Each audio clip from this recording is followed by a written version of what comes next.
Iya, karena tadi kan sempat disebutkan juga bahwa kalau kita lihat ya, mudah-mudahan ini dampaknya nggak terlalu besar juga, karena kalau kita lihat satu pengguna BBM itu kan banyak ojol ya, dan kalau kita lihat juga ini dan tadi sebutkan bahwa salah satu penggerak IHSG adalah Goto gitu nih ya. Itu kenapa Iya sempat betul. saya tanyakan karena memang berkali-kali kita diskusi bahwa eh, sekarang gitu beberapa perusahaan yang berpengaruh besar terhadap IHSG adalah perusahaan-perusahaan yang market cap-nya cukup lumayan. Ada BCA tadi sebut, Betul. BRI, kemudian Goto gitu. Dan pengguna retail paling banyak mungkin ya di Goto gitu nih ya. Kalau Betul. kita perhatikan dan karena mereka tentu berada di jalan terus gitu nih. Artinya pengguna paling banyak nih ini ya. Ketika ada kenaikan atau apa mungkin ini akan dampaknya akan cukup besar juga gitu nih ya. Nah, ini tentu tadi sudah disinggung ya, yang secara sekilas sudah disinggung bahwa ternyata memang pergerakannya masih cukup stabil. Akhirnya artinya kita melihat bahwa investor di pasar modal Indonesia cukup realistis melihat dari perubahan adanya kebijakan kenaikan harga BBM. Karena kalau tidak, kalau kita lihat ya fenomena-fenomena sebelumnya kenaikan BBM itu di era sebelumnya kenaikan itu cukup-cukup luar biasa ya, tapi di era sekarang-sekarang nih kayaknya sudah imun juga kita mengalami kenaikan harga BBM. Jadi sudah melihatnya investor sudah cakap lah merespon kebijakan-kebijakan pemerintah sehingga kalau kita perhatikan juga apa turunnya IHSG juga tidak terlihat. Tapi kita nggak tahu ya, ini kan baru sekitar 1 sampai dengan 3 hari ya, atau 3 hari tepatnya kita melihat dampak secara langsung di pasar modal dan kita melihat tidak ada satu pergerakan yang cukup signifikan ya yang pengaruhnya ya kita nggak tahu mudah-mudahan memang tidak ada gejolak yang lebih luas gitu ya. Oke, Betul. nah apa namanya kalau kita bicara tadi Mas Rilo sempat menyinggung ya atau kita coba tanya dulu ya saya mau masuk ke salah satu sektor ya ini karena ini juga tadi kayaknya ada ini pertanyaan nih dari Mas Irwan Oke official 07 nih prospek sawit gimana. Nah ini kan artinya sektor ya kita bicara sektor mungkin dengan adanya kenaikan BBM ya tadi sempat disinggung tidak semua juga dampaknya cukup besar tapi ada beberapa yang tentu kita melihat masih cukup bagus ya. Contoh kemarin kalau nggak salah batu bara itu harganya cukup luar biasa gitu ini ya. Dan Sudah itu all time tentu high. yang makanya pemerintah juga cukup optimis bahwa akan terjadi surplus perdagangan dengan China karena China pengguna apa namanya ekspor batu bara kita juga cukup banyak ke sana gitu nih. Pasti bisa jadi surplus perdagangan ini ya. Nah ini di sektor sawit sendiri gimana? Atau kita bicara sektor dulu deh. Kira-kira dengan adanya kenaikan ini, apakah penggerak IHSG yang dari awal tahun kita lihat sektor energi masih cukup menjadi dominan untuk menjaga atau katalis positif, walaupun ada kenaikan BBM, nih kayaknya nggak begitu terdampak nih. Ini gimana? Betul. Semua bisa cuan.id melihat dari pengaruh kenaikan BBM terhadap sektor-sektor saham yang ada di bursa. Silakan, Mas Rido. Oke, baik, Pak Iman. Oke, kalau kita bicara terkait sektor perkebunan kelapa sawit, itu kami juga sudah menganalisa bahwasannya di tahun 2021 itu dan di tahun 2021 dan di kuartal 1 2022 itu bakalan menjadi tahun emasnya eh, perusahaan perkebunan kelapa sawit, di mana pergerakan harga komoditasnya itu mencetak rekor tertinggi sepanjang sejarah. Tetapi kalau kita bicara sebagai petani, memang lebih diuntungkan begitu Pak Emon karena dengan kenaikan harga BBM harga sawit tersebut. Tetapi kalau kita lihat kemarin ada kebijakan pemerintah bahwasannya melarang ekspor terkait buah kelapa sawit ini atau TBS tersebut dan CPO juga. Nah, dari sini kita melihat adanya perbedaan antara sektor energi seperti oil, batu bara, dan gas dengan kelapa sawit. Itu ada perbedaan dari segi ekspornya. Kalau di sawit kita nggak bisa mengekspor waktu itu, nah tapi kalau di sektor energi seperti tambang ini segala macam itu bisa, Pak Emon. Nah, jadi di situ kurangnya, minusnya begitu dari sektor perkebunan kelapa sawit. Nah, untuk kinerja memang itu melaju kencang, kayak seperti ada Lesip, Aali, kemudian ada Smart dan segala macam. Tetapi harga sahamnya justru tidak mencerminkan dari kenaikan harga sawit tersebut, Pak Emon. Malah justru sampai sekarang belum ada kenaikan sama sekali. Nah, ini juga jadi pertanyaan kami, kenapa ada terjadi sebuah anomali antara pergerakan harga saham dengan kinerja perusahaannya ini. Jadi kinerjanya bagus, tetapi harga sahamnya ini belum. Nah, ini terjadi anomalinya. Mungkin teman-teman IDX viewer semua dan Sobat Cuan semua bisa mengkaji lagi sebenarnya apa ini penyebabnya. Apakah ini sebuah peluang atau ini sebuah anomali yang memang belum bisa naik ataupun susah untuk naik. Apa sebabnya begitu? Jadi kita juga di sini di Semua Bisa Cuan sebenarnya masih mengkaji itu, Pak Emon, terkait pergerakan emiten-emiten khususnya di perkebunan kelapa sawit. Kenapa ini terjadi anomali? Sedangkan kalau di komoditas lain itu sejalan, antara harga acuan komoditasnya dengan harga saham dengan kinerjanya itu sejalan, Pak Emon. Tetapi di sawit sendiri ini kita melihat pemain besarnya tuh kok cenderung flat gitu, nggak bergerak sama sekali. Nah, itu sebenarnya masih jadi tanda tanya bagi kami, ini sebenarnya peluang atau bagaimana begitu, Pak Emon? Oke, ya menarik sih ini ya. Jadi ini juga bisa jadi kajian teman-teman komunitas ya terkait dengan saham-saham di kelapa sawit ya. Tadi ada beberapa, ada Ali, ada Londo Sumatera, ya Salim Ipomas, kemudian Tunas Baru Lampung ya, dan lain sebagainya gitu ya. Yang mungkin tentu menjadi hal menarik, bisa aja ini menjadi sebuah peluang, nunggu momentum, karena memang perputaran uang di Bursa Efek Indonesia itu rata-rata sehari mungkin 13-14 triliun ini ya. Betul. Karena segitu ya. Nah, kalau misalnya perputaran uang ini sekarang lagi banyak di sektor finance dan di sektor energi kayak batu bara dan sebagainya, tentu tinggal menunggu waktu nih. Ini perlu dikaji, tentunya bisa menarik ya, karena bisa jadi peluang, dan juga buat teman-teman yang memang mengikuti pergerakan saham-saham sawit menjadi sangat diharapkan nih informasi-informasi dari teman-teman komunitas untuk bisa mengkaji lebih dalam terkait dengan saham-saham di sektor perkebunan ya.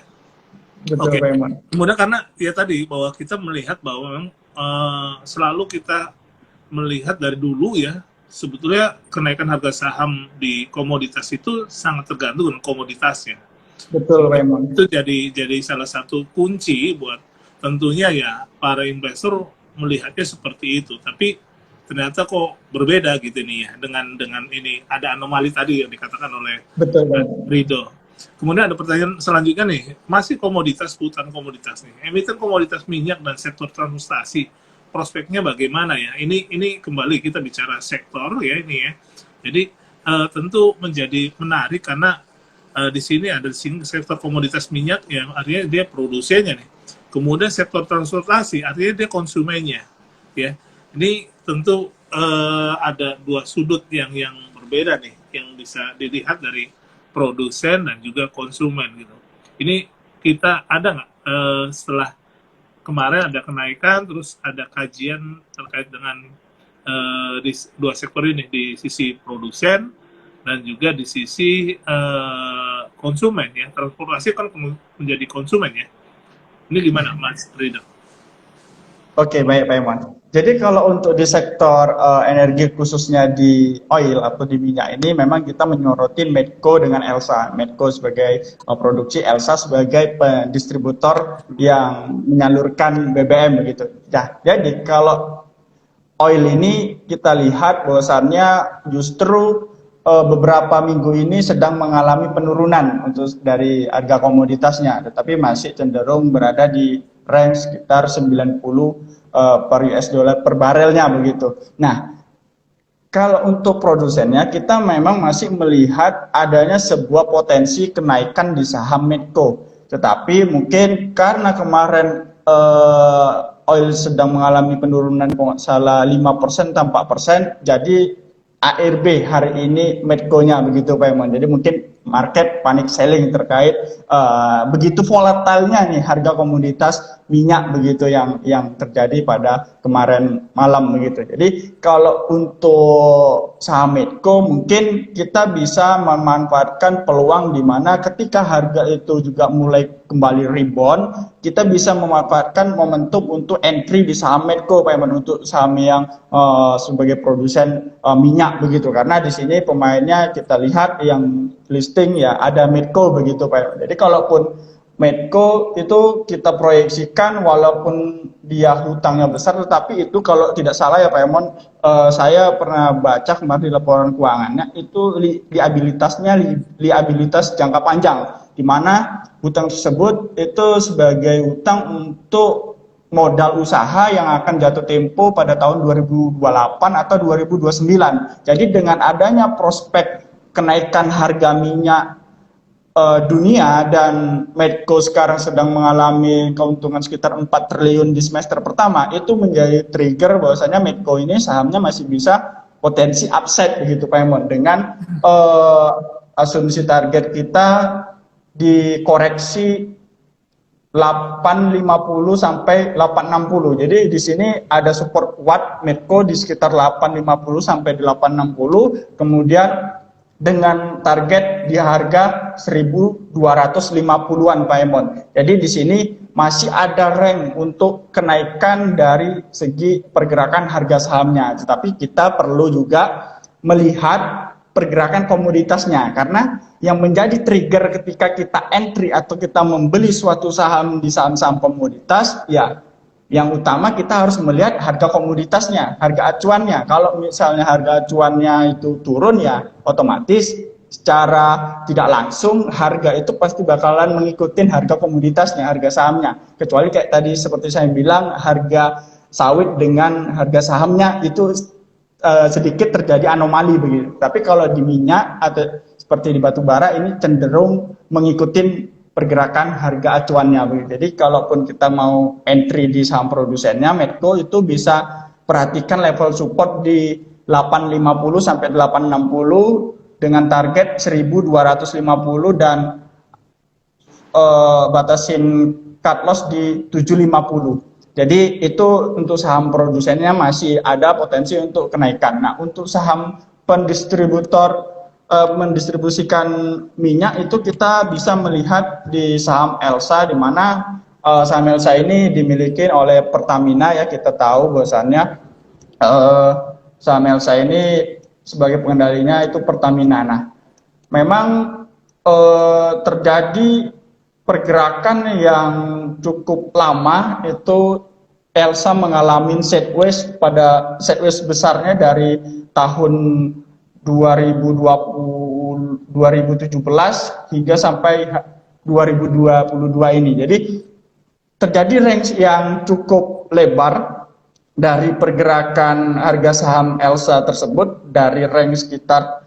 250-an sampai 350-an. Itu terjadi range yang cukup lebar dan itu betul-betul lama sideways-nya begitu Pak Emon. Jadi dengan kenaikan harga minyak ini juga kedepannya ya bakalan berdampak secara tidak langsung kenaikan harga sahamnya begitu Pak Emon. Nah, kita juga berbarengi dengan kinerja perusahaannya, bagaimana secara fundamentalnya perusahaan tersebut bertumbuh atau tidak begitu ya. Kalau misalnya mengikuti sesuai dengan harga komoditas secara valuasinya naik, ya kenapa tidak? Nggak ada yang menjadi alasan bahwasanya perusahaan tersebut nggak bisa naik harga sahamnya kalau memang perusahaannya bagus dan market juga sedang bagus begitu Pak Iman. Oke. Jadi kalau di Elsa dan Medco begitu Pak Iman. Ya, itu dari sisi produsen ya. Kalau kita perhatikan memang Elsa selalu di atas 300 ya. Mungkin beberapa kali pernah nembus di 300, tapi akhirnya kembali lagi ya. Seiring dengan harga Betul, Pak Iman. tentunya yang masih cukup menarik investor melihatnya. Nah, dari sisi ini nih, untuk sektor transportasi, apakah terdampak nih dengan kenaikan harga BBM? Ini kita melihatnya gimana nih untuk sektor transportasi?